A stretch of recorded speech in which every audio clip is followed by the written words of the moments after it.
جی sorry محمد صلی اللہ علیہ وسلم آپ کہتے ہیں کہ جیسے آپ کا کہنا ہے کہ ان کو پڑھنا لکھنا آتا تھا ہے نا. ایک نا میں تھوڑے ٹائم پہلے ایک چیز سنی ہے کہ یہودیوں میں بھی شاید یہ بات تھی کہ ایک پیغمبر آئے گا وہ لکھنا پڑھنا نہیں جانتا ہوئے گا ہے نا, اور جبریل علیہ السلام بھی جب آئے ہیں انہوں نے پتہ نہیں ان کو پیچھے سے جیسے ان کو گرپ کرا پکڑا نا محمد صلی اللہ علیہ وسلم کو, اور تو نہیں گیا. 2-3 بار پوچھا انہوں نے. یہ چیز روایت میں ہے کسی نہیں, کیا ہے یہ شیعہ حدیث نہیں ہے. دیکھیں ہم شیعہ حدیث میں یہ ہے کہ جبرائیل بہت ادب سے, جیسے ایک نوکر آتا ہے رسول اللہ صلی اللہ علیہ وسلم کے ساتھ اس طرح آتے تھے نوکر کی طرح, اور بغیر اجازت کے آتے نہیں, اجازت لیتے تھے پھر آتے تھے جبرائیل علیہ السلام. یہ شیعہ حدیث ہے. یہ جو آپ بتا رہے ہیں یہ عائشہ کی حدیث ہے, بخاری میں, اور عائشہ کا یہ ادعا ہے ہاں کہ پکڑ کے دبا دیا ان کو, پڑھو پڑھو. وہ کہہ رہے ہیں میں نہیں پڑھ سکتا, میں پڑھوں, دبا رہے ہیں غلط دبا رہے ہیں کہ پڑھو. ہاں بھائی وہ ان کی روایت. پھر پیغمبر صلی اللہ علیہ وسلم نے کہا کہ میں شک ہو گیا کہ میں نبی ہوں, کہتا ہے کہ میں پاگل ہو گیا ہوں, ان کو اپنی نبوت پہ شک ہے, پھر وہ خودکشی کرنے کی کوشش. یہ سب عائشہ کے حدیث ہیں, یا اہل بیت علیہ السلام کے نزدیک یہ سب مردود ہیں. جی ہاں بخاری میں. ایک چھوٹا سا کوشچن. جی سر, جی بسم اللہ. یہ جو فاسٹنگ وغیرہ یا مغرب کی نمازیں, ابھی میں کسی نا اس کو سن رہا تھا اسکالر کو, وہ کہہ رہے تھے کہ بھئی 9 منٹ یا 10 منٹ بعد نا سورج کی جو کرنیں ہوتی ہیں وہ دھرتی پہ ایک تو لیٹ آتی ہیں, سورج چڑھ چکا ہوتا ہے پر پہنچنے میں 9-10 منٹ کا فرق ہوتا ہے, اور جب سورج ڈوبنے لگتا ہے تو 10 منٹ رہتی ہیں پر وہ آلریڈی سورج ڈوب چکا ہوتا ہے, پر جانے میں ٹائم لگتا ہے. تو ہمیں جیسے سنیوں کی جیسے ابھی اذان ہوئی ہے نا, تو 10 منٹ بعد پڑھنی چاہیے ایگزیکٹلی.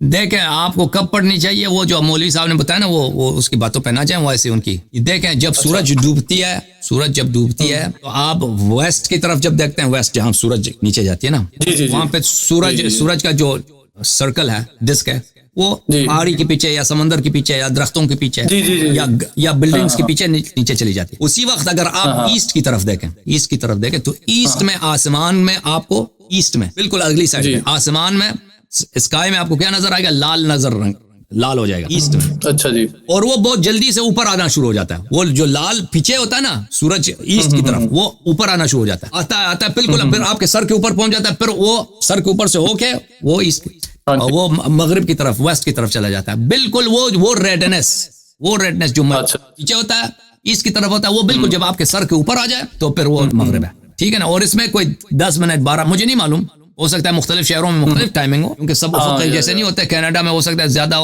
ہو, امریکہ میں کم ہو, کیونکہ نارتھ اور ساؤتھ میں ہو سکتا ہے اس میں اختلاف ہو. آپ دیکھ لیں کہ وہ لال رنگ جو ہے وہ کب آپ کے ریڈنس جو ہے لال رنگ آپ کے سر کے اوپر, بالکل سر کے اوپر جب پہنچ جائے نماز کا وقت, اس سے پہلے نماز نہیں پڑھ سکتے, افطار بھی نہیں کر سکتے.